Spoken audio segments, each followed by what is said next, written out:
Bonsoir. Souvenez-vous, le collectif Pour la Guyane décollée, tout un programme. En mars-avril 2017, les leaders du mouvement social se mobilisent pour un décollage de la Guyane à l'image d'Ariane. À l'unisson de la population, ils demandent aussi que le spatial contribue plus au développement local. Près de 2 ans plus tard, le centre spatial guyanais est face à un double défi. Comment augmenter les retombées d'Ariane en Guyane et dans le même temps, comment résister à la concurrence des fusées low cost, notamment les fusées SpaceX. Alors pour en parler ce soir, nous recevons Didier Febvre, le directeur du Centre spatial guyanais. Bonsoir Didier Febvre. Bonsoir. À mes côtés, Jean-Gilles Assard, également sur ce plateau, notre Monsieur Espace à Guyane la Première. Bonsoir Jean-Gilles. Bonsoir Laurent. Bonsoir Didier Febvre. Bonsoir. Effectivement, Laurent, ce soir, nous allons parler de la relation, le rapport entre le CNES, c'est-à-dire le Centre national d'études spatiales, et la Guyane. Je vous propose tout de suite de regarder un sujet qui est signé de Carl Constable. Et on retrouve notre invité juste après. Le Centre national d'études spatiales est le gestionnaire de la base spatiale en Guyane. Elle s'étend sur 700 km². Installé depuis 1964, le CSG, outre Kourou, compte des installations à Sinnamary, Cayenne et Saint-Laurent. Le CNES met tous les moyens en œuvre pour permettre à Ariane Espace de lancer ses satellites grâce aux lanceurs Ariane, Soyouz et Vega. Le CNES, en tant qu'agence spatiale française, oriente la politique spatiale qui sera validée par le gouvernement. Il bénéficie d'un budget de 2,5 milliards d'euros. C'est le 2e budget au monde consacré aux activités spatiales civiles. Le budget du Centre spatial guyanais, lui, est de 200 millions d'euros, dont plus de la moitié provient de l'ESA, l'Agence spatiale européenne. Le CNES est le maître d'ouvrage de la construction des pas de tir en Guyane. 1700 salariés travaillent sur la base au sein de 39 entreprises. Un personnel varié, des administratifs aux opérationnels, intervenant sur les lanceurs et les satellites en passant par la sécurité. 33% sont ingénieurs, 50% techniciens supérieurs et 17% sont des employés ou ouvriers. Le CNES contribue à hauteur de 50 millions d'euros au projet de développement de la Guyane sur la période 2014-2020.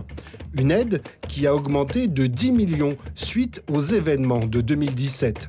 Un mouvement qui a modifié son positionnement et ses orientations, plus axées sur l'éducation entre autres.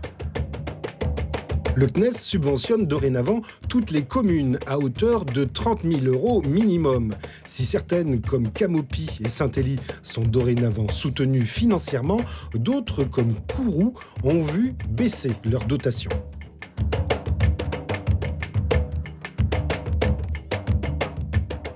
C'est que l'activité spatiale sur la ville, aujourd'hui, participe à hauteur de, tout le monde croit que c'est des milliards d'euros. Non, c'est seulement 762 000 euros. C'est pas beaucoup. On a redressé les comptes de la commune. On nous demande de baisser la dotation du spatial encore de 400 000 euros. On passe à 300 000 euros. Donc là, maintenant, je ne comprends plus rien. Il faut que le problème du spatial à Kourou ne soit pas seulement un problème avec le CNES, mais aussi un problème européen. C'est l'Europe, c'est l'ESA qui doit contribuer avec les mêmes opérations qui ont été lancées à l'époque sur les Mureaux. Rappelez-vous les Mureaux dans les années 90. Je crois que pas loin de 40 millions d'euros ont été investis sur la réhabilitation des Mureaux. Il faudrait lancer un dispositif à Kourou. La seule ville dans le monde entier qui lance la fusée Ariane, on ne peut pas la laisser avec seulement 300 000 euros. C'est pas possible. Depuis le mouvement de 2017, l'image du CNES s'est dégradée au sein de la population. Celle-ci juge insuffisants les efforts du spatial envers le territoire. La relation entre l'institution et le pays est redevenue distante. Le président de la collectivité territoriale émettait une explication lors du conflit du centre hospitalier de Kourou, au cours duquel les grévistes réclamaient le versement d'une subvention promise à l'issue du mouvement de 2017. Je dois rencontrer avec mes collègues le directeur du CNES, même si je n'ai pas, on va dire, d'appréhension, puisque vous savez que la fameuse nuit qu'on a passée ensemble, Madame Edouard, au CNES, avec Antoine et bien d'autres, cette fameuse nuit, nous l'avons payée très cher. puisque le CNES a retiré toutes ses billes dans les contrats de plan avec la CTG, et donc elle a œuvré pour des contrats particuliers, j'en parlais tout à l'heure au sénateur, ancien président du conseil régional. Donc il est certain qu'on a payé très cher cette fameuse nuit. Maintenant, remonter jusqu'à Paris pour voir dans quel dispositif on peut intégrer la base spatiale, il faudra le faire. Précisons malgré tout que le CSG subventionne à hauteur de 30 millions d'euros les projets initiés par la CTG. Mais aujourd'hui se pose la question du désengagement constaté par plusieurs élus sur le territoire. Jusqu'où ira-t-il ? Que peuvent devenir aujourd'hui les rapports entre le pays et le gestionnaire de la base ? Comment le CNES peut-il redevenir un partenaire dans la relation gagnant-gagnant avec la Guyane ? Voilà, puis vous pouvez poser vos questions sur le Facebook Live de Guyane la Première et sur notre numéro WhatsApp qui s'affiche à l'écran, 06 94 42 73 07, 06 94 42 73 07, notre numéro WhatsApp. Alors Didier Fèvre, vous avez entendu dans ce reportage la réaction du président de la CTG, Rodolphe Alexandre.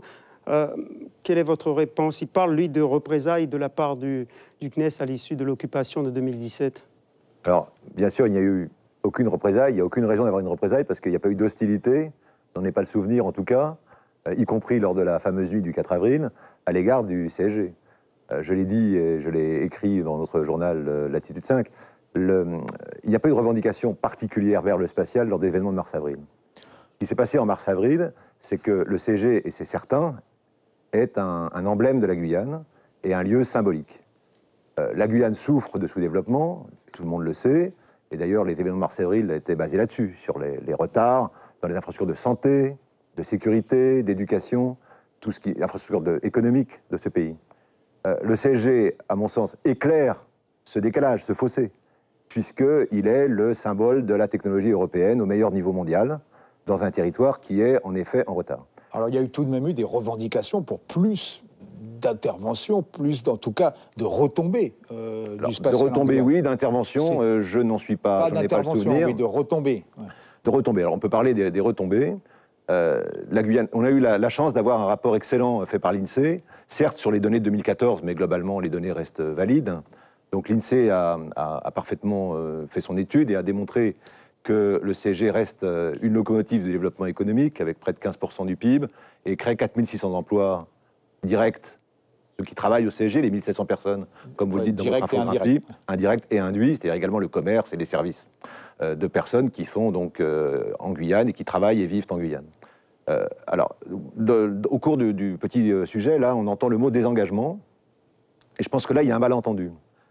Après les événements de 2017, plutôt qu'un désengagement, il y a eu un accroissement considérable, d'ailleurs c'est dit dans votre infographie, de l'effort, commençons financier, du CNES ou du CSG en général vers la Guyane. Plus 10 millions. Plus 10 millions sur 3 ans. Donc en gros, le CNES finançait les activités que je peux décrire autour de 6 millions par an, et là on passe à 9 ou 10 millions par an. Donc il y a une augmentation considérable. La différence, c'est sur le format. C'est-à-dire que nos autorités de tutelle, et d'ailleurs c'était soutenu par un groupe de travail de salariés du CNES, a considéré que le CNES devait être un partenaire fidèle de la Guyane, mais revoir à la fois le format de son intervention et la nature de son intervention, c'est-à-dire être moins intrusif, laisser, le rapport de la Cour des comptes qui est sorti ce matin le décrit très précisément, laisser aux Guyanais, aux autorités élues démocratiquement et aux représentants de l'État, le pilotage des affaires. Alors, Rodolphe et Alexandre, la Guyane s'appuie sur le CNES. Rodolphe Alexandre, encore lui, dans une interview au magazine du CNES... Du CNES, justement, déplore l'absence d'implication de la collectivité territoriale dans les choix opérés. Je regrette que Phèdre 2... sur ces 10 millions d'euros. Phèdre 2, pardon, la CTG n'ait plus sa place de leader s'agissant de la mise en œuvre. Alors, parlons d'abord de Phèdre 2, donc en effet, 10 millions additionnels qui ont été pistés par nos tutelles avec le plein accord du CNES vers la formation, l'éducation, la recherche, la valorisation du territoire, avec les acteurs locaux qui sont légitimes pour ces domaines. Mais plutôt, le rectorat, l'université. Plutôt fléché par vous, par le CNES. Ah, pas du tout. Pas du tout. La convention avec l'université ou avec le rectorat, c'est précisément laisser la main au rectorat, à l'université, pour choisir les axes de développement, les axes de formation, et le CNES accompagne avec de l'argent, mais aussi avec du soutien technique de ses personnels. Je prends l'exemple du rectorat. À l'occasion de FEDRE 2, on a triplé le nombre de bourses. Autrefois, c'était un peu le directeur du CSG qui choisissait les boursiers, tout ça. On a abandonné ça. Ce n'est pas au directeur du CSG de choisir les axes de formation nécessaires à la Guyane. Et ce n'est pas non plus certainement au spatial de piloter les pistes d'orientation de la jeunesse. Donc on s'appuie sur le rectorat, et pour ceux qui ont assisté à la cérémonie des bourses à la rentrée, là, on a des jeunes dans les domaines de l'agriculture, de la santé, du bâtiment. Donc on élargit le spectre, et on s'éloigne du spatial en effet, mais on laisse aux autorités compétentes, aux autorités légitimes de la Guyane, élus, responsables de l'éducation, rectorat, université, service de la préfecture, le choix des axes. Alors François Ringuet, le maire de Kourou, déplore la division par deux de la subvention du spatial à sa ville. Je parle de la subvention annuelle. Là, Oui. Pourquoi cette baisse? Alors, le CNES subventionne les communes depuis une quinzaine d'années pour un montant qui est fixé par nos tutelles de 1,7 million par an. Pendant 17 ans, certaines communes ont été négligées. Les petites communes isolées, Awala, Saül, Regina, Camopi et Wanari. Donc il a été décidé d'être plus équitable et de monter le niveau minimum pour ces communes. Donc on a mis un niveau minimum à 30 000 euros. Bien sûr, les villes sur lesquelles le CSG est implanté, c'est-à-dire Kourou et Sinnamary, bénéficient, on peut appeler ça d'une prime, disons d'une attention particulière. Monsieur Ringuet a raison, bien sûr, la subvention de ce type a diminué. Pour compléter le tableau, il faut dire qu'au même moment, pendant que la subvention passe en effet de 750 000, comme il a très bien dit, à environ 350 000, le CNES a décidé de financer la réfection de la Cité du Stade pour un montant de 2 millions d'euros, donc c'est l'équivalent de 3 années pleines de subvention, d'aider les agriculteurs à avoir de nouveau accès aux terres de Guatemala sur la rive droite du Kourou qui ont été un petit peu abîmées, et en faisant ça, le CNES essaye de réparer une blessure originelle que les habitants de Kourou et de Sinnamary connaissent. Mais ça, c'est pas nouveau, Didier Fèvre. C'est tout à fait nouveau, puisqu'on n'a strictement rien fait pour la Cité du Stade. Vous avez déjà mis de l'argent pour cette Cité du Stade. On ne l'a pas encore fait. L'argent est arrivé. L'argent a été décidé fin 2017. Il y a eu plusieurs tranches. On parle de la première tranche aujourd'hui pour une réfection complète, enfin la plus complète possible, autour de 2 millions d'euros. Également, ce qu'il faut ajouter, c'est qu'en ce moment, il y a un grand chantier avec les services de la municipalité de Kourou de rétrocession du foncier. C'est-à-dire que tout le foncier dont le CNES a hérité, soit de l'administration pénitentiaire, soit de la ville, au tout début de la création, le CNES a décidé de le rétrocéder à la commune, afin de laisser à la commune la possibilité de développer son périmètre urbain selon les règles de la municipalité élue. Et donc en faisant cela, en effet, on peut considérer que c'est un désengagement, on peut aussi considérer que c'est un CNES moins intrusif et qui s'appuie plus sur les autorités légitimes et compétentes, encore une fois, de l'État et élus.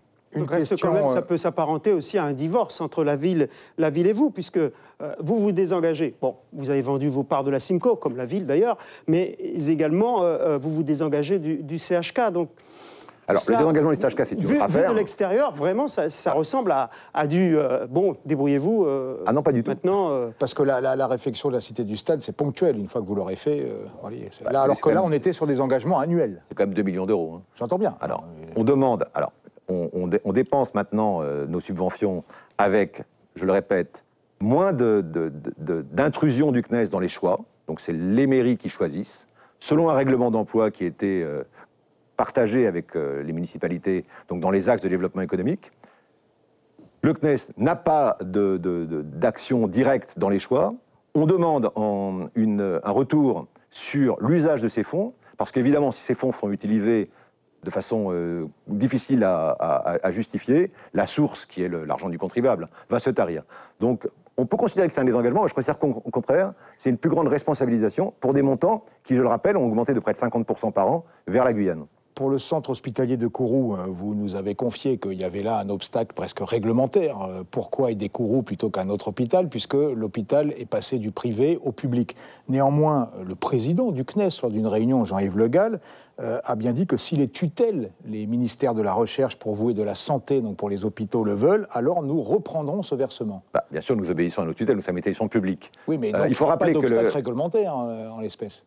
Je ne peux pas parler d'obstacles réglementaires. J'ai parlé d'opportunités pour le ministère de la Recherche de financer un établissement public de santé. C'est un peu différent. Et le choix Ce qu'on oublie de dire aussi, c'est que au moment du passage du privé au public, le CNES a été un acteur moteur. On a, je rappelle, doublé la subvention en 2016, triplé en 2017, et en faisant cela, on a contribué, aussi par les interventions de notre président, M. Le Gall, auprès de la ministre de la Santé de l'époque, à favoriser ce passage. Ça a d'ailleurs été reconnu. Maintenant, le choix a été fait, la main a été donnée à l'Agence régionale de santé pour piloter sur l'ensemble du territoire les établissements de santé. Le CNES est à l'écoute, il reste bien sûr intéressé par le CMCK. Nous vivons à Kourou pour beaucoup d'entre nous et nous sommes sensibles à la santé. Juste une question d'internaute, vous savez que nous sommes suivis sur Facebook Live. Pourquoi les pays européens partenaires de l'Agence spatiale européenne n'aident pas la Guyane pour son développement ? Alors, les pays européens, déjà, ils payent beaucoup, puisqu'ils payent une centaine de millions d'euros par an pour le développement technique de la base, et c'est ce développement technique qui crée les emplois. La moitié du budget ? La moitié du budget. L'autre moitié, c'est la France. Alors, l'accord, ce qu'on appelle l'accord Kourou, qui régit les relations entre la France et l'Agence spatiale européenne, qui, je le rappelle, est une agence de développement spatial, précise que l'Agence spatiale européenne concentre ses efforts sur la base, l'activité technique, l'activité de lancement. La France s'occupe du développement du pays. Donc ce n'est pas du côté de l'Agence spatiale européenne qu'on peut s'attendre à un soutien de la Guyane en tant que territoire économique à développer. L'Union européenne, en revanche, donc la Commission européenne et les programmes de l'Union européenne contribuent. Vous savez qu'il y a des programmes importants de développement auxquels le CNES contribue, c'est-à-dire qu'il y a un cofinancement de l'Union européenne. Le CNES doit apporter, celui qui reçoit les fonds doit également apporter des fonds frais et le CNES contribue. Aujourd'hui, on a, ça a été rappelé d'ailleurs dans votre infographie, près de 2,5 millions d'euros par an de soutien aux programmes européens qui sont de l'argent CNES propre. Jean-Gilles Assard. Oui, alors moi je vais revenir sur l'utilisation de ces dotations, de ces subventions. Aujourd'hui, vous avez, il y a un rapport du gouvernement au Parlement sur les retombées financières donc, pour la Guyane.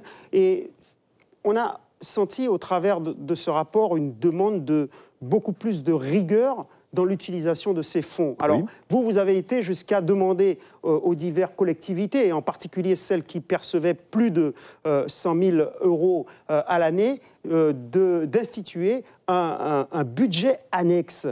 Ce qui posait un certain nombre de problèmes aux différentes collectivités. Alors aujourd'hui, ces collectivités sont en difficulté, d'autant plus qu'ils n'ont toujours pas mis en place ce budget annexe, sauf Kourou, si je ne m'abuse.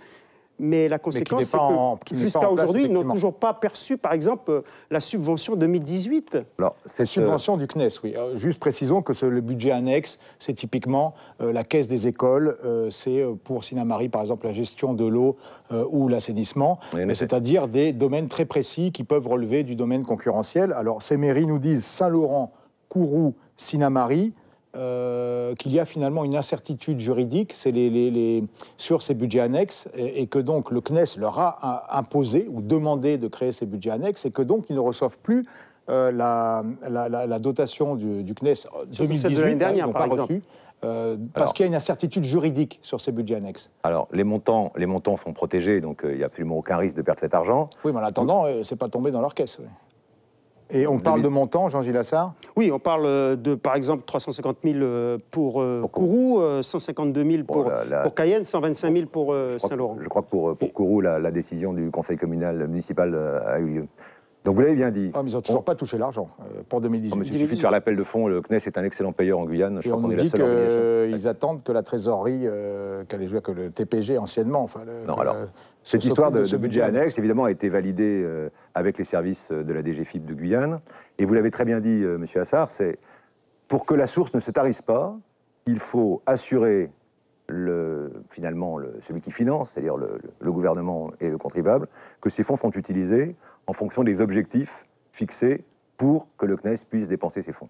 C'est-à-dire le développement économique, l'éducation, la recherche et C'est une méfiance, c'est un réflexe de méfiance. C'est une méfiance de contrôle habituel. On sort d'un contrôle de la Cour des comptes, qui d'ailleurs est assez élogieux sur la gestion du CSG, donc on n'a pas de souci avec ça, qui précise exactement qu'il faut éviter que le CNES s'immisce dans la gestion des collectivités, s'immisce dans le travail de l'État, parce que ça crée un effet de saupoudrage qui est néfaste à l'efficacité des fonds publics. Donc nous maintenons notre objectif.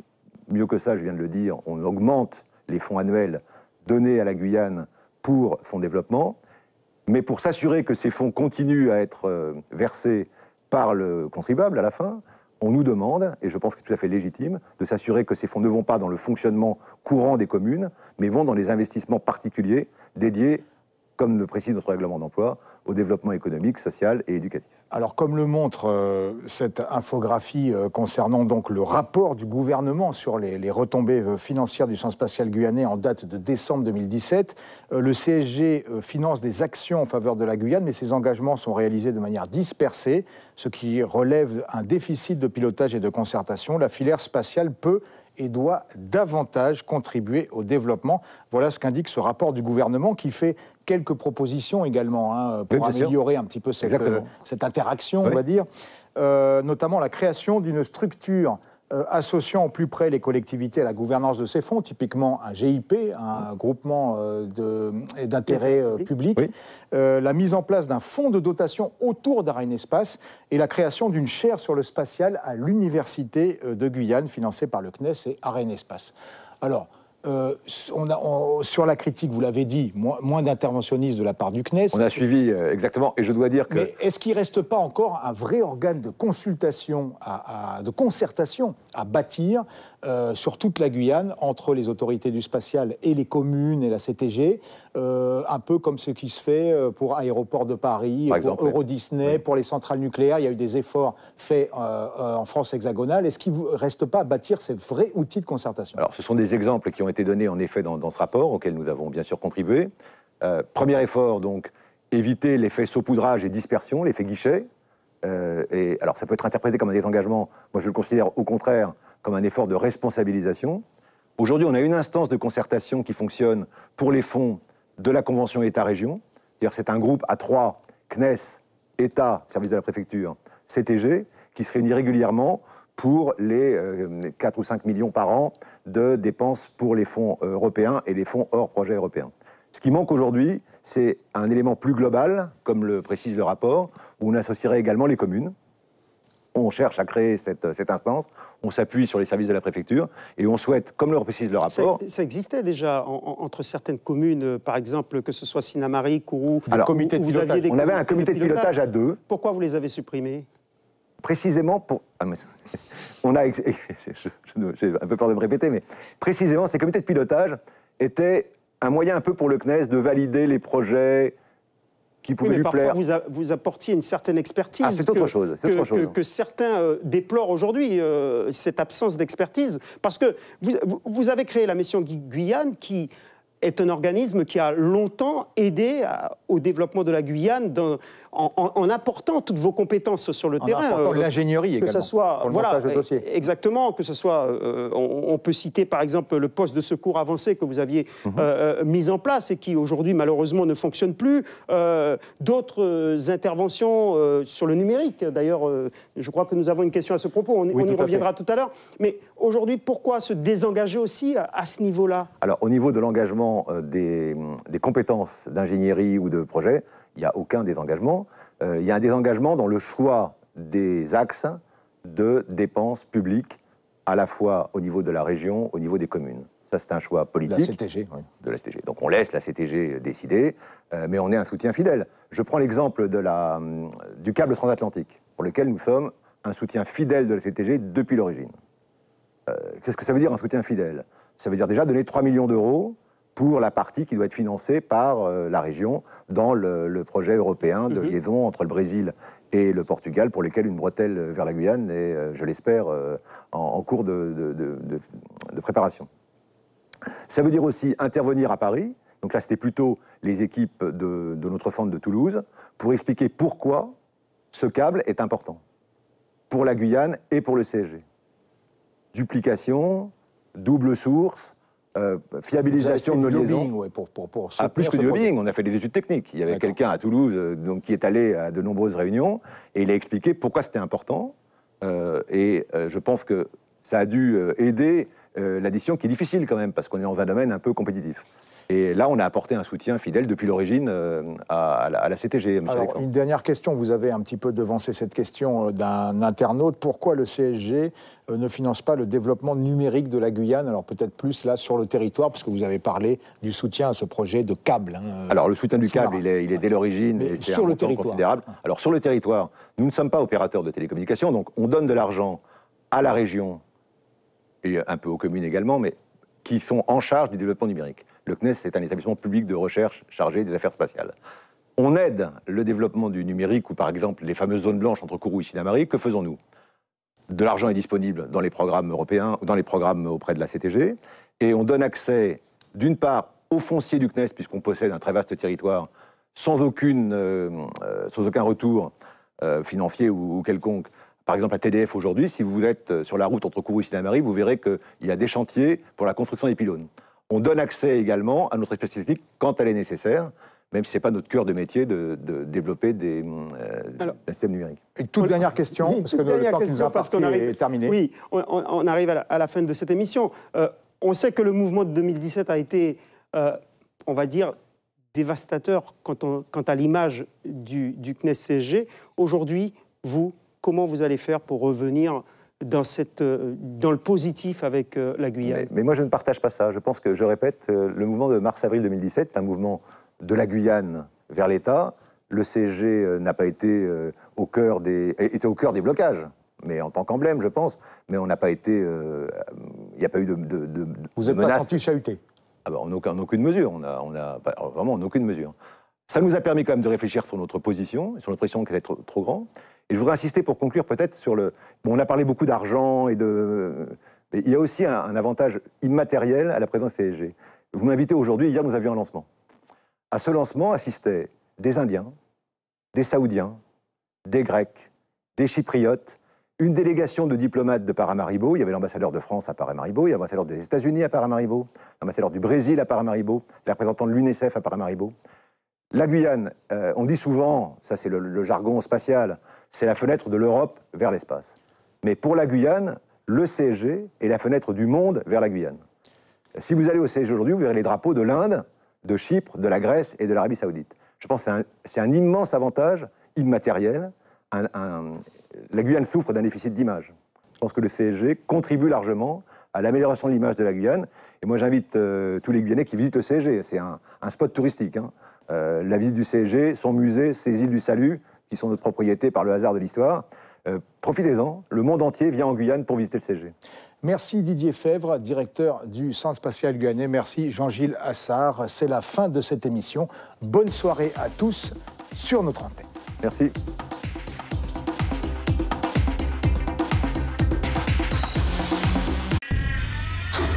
Suivez l'info sur Guyana Première, télé, radio et Internet.